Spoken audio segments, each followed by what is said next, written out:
Hi, welcome on this video. We're here once again with Brody. Again, continue to do service dog training.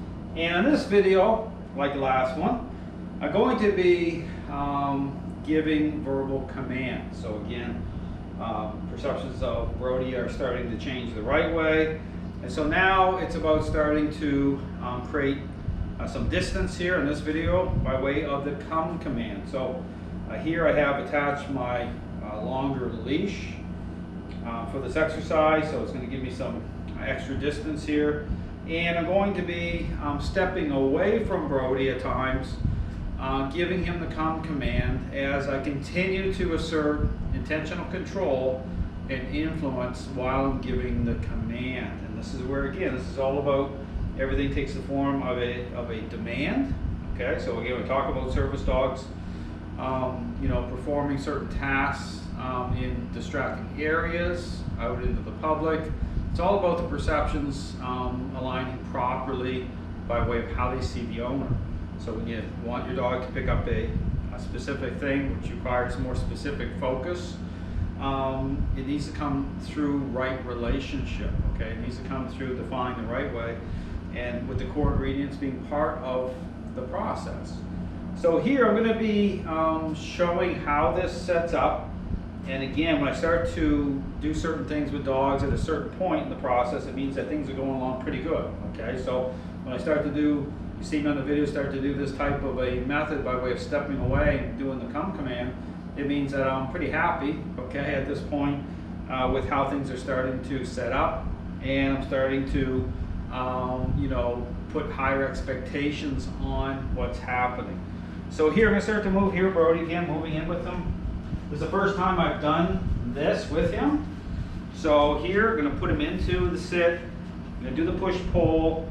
And this works off of, you can say the word stay, but it's implied, okay? By way of how I'm moving, even how I'm using the leash, okay? This comes into a dog understanding what I want beyond just words.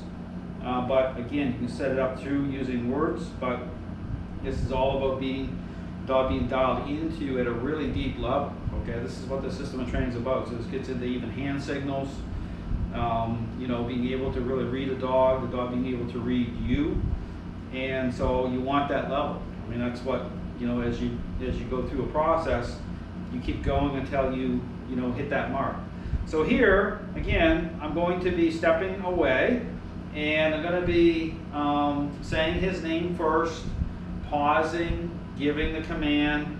The reason for the pause between the name and the command is I want to generate focus in case I am, at a distance away from a dog, and it may not be safe for them to respond in that moment. There could be something going on, and so I don't want them just to immediately respond. I want them to focus on me, prepared to respond on the next when I do give a command. So it's just kind of a built-in safety thing. So here I step away, stay. As I step away, now he's, again, this first time doing it, so immediately he wants to move towards me, and notice how I'm intercepting that and stabilizing him physically until I get set up. So I'm just communicating. This is why I have the leash up nice and high here. I won't go back too far this time. Brody, come.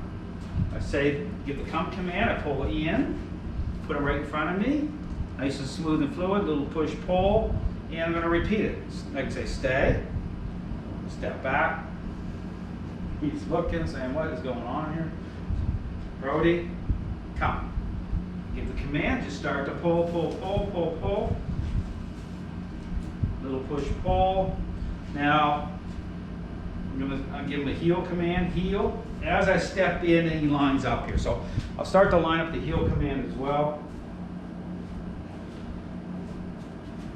I'm going to repeat this again. This time we're going to try to get back a little further on the line here. Same thing here. If his focus changes a little bit, I'm just tapping a little bit just to kind of realign it. This is where something here I eventually switch right over to totally to the flat collar, or here I just want a little bit more leverage for this initially. Stepping off, and I'm going to go out here a little further. Brody, come. Excellent. Right in, perfect. So I'm going to say heel here in a second. I'm bring him around to my left side. Brody, heel. And I'm going to bring him around. This is where I take him by the flat collar here, saying what is going on. I'm going to modify this a little bit, something new. And I'm going to step off again here. Do this one more time. So, you see the heel command, not quite ready to do that because that's like totally different. And I'm bringing him around my side, so he's kind of locking in quite a bit there. And so that's something that's kind of like different for sure. And you know, you're better off, again, when you see that type of thing, just sticking to the come command for a little bit before you start to add on. So same thing here, I'm going to do this again, see if I can get all the way to the end. Stay. He tries to move, just tap him back. See, you can kind of tell, that's why you're just kind of reading your dog to see if they're going to break or not. Keep the leash up nice and high. Brody, come. Right in, right in, right in. Tail wagging, okay. Push, pull. Heel. Do it that way. Come around. We'll do it one last time here with Brody. Brody's doing really excellent. Always want to do this again. Nice, smooth, fluid. You know, you want to make sure that pause is there. It doesn't wash out. Sometimes people will say the dog's name and then the dog's starting to move anyway, and they just will automatically give the come command, so it like washes out. You don't want to do that. You want to make sure the dog is solid between, you actually want to count 1001, 1002, then give the command and initiate. But you want the dog to remain totally solid between the name and the command. So same thing here, I'm going to step off, tap a little bit just to secure him in. You notice how he kind of is uncertain a little bit here. So this is like the language of the method, just how I'm tapping. He understands, hey, I want him to stay in place. And I stepped off there and tap him back.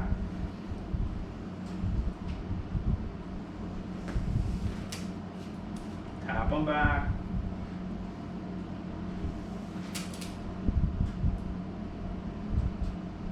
Stay.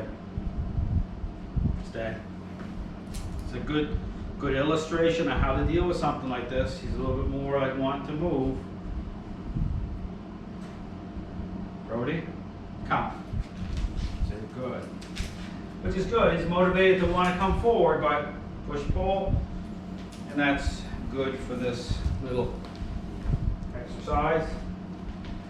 So there you see how to deal with it. Notice, you know, I'm tapping just as he's trying to break.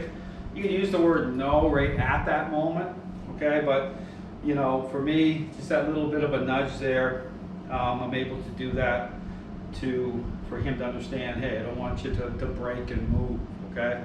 So that's just something that, you know, when a dog is ready, you'll know. Just the level of agreeableness is picking up, and another indicator to know is like the down command. Okay, you see them start to, their perceptions are changing. So you'll kind of know when to start to do this type of an exercise where you can start to step away, you know, start to do some off leash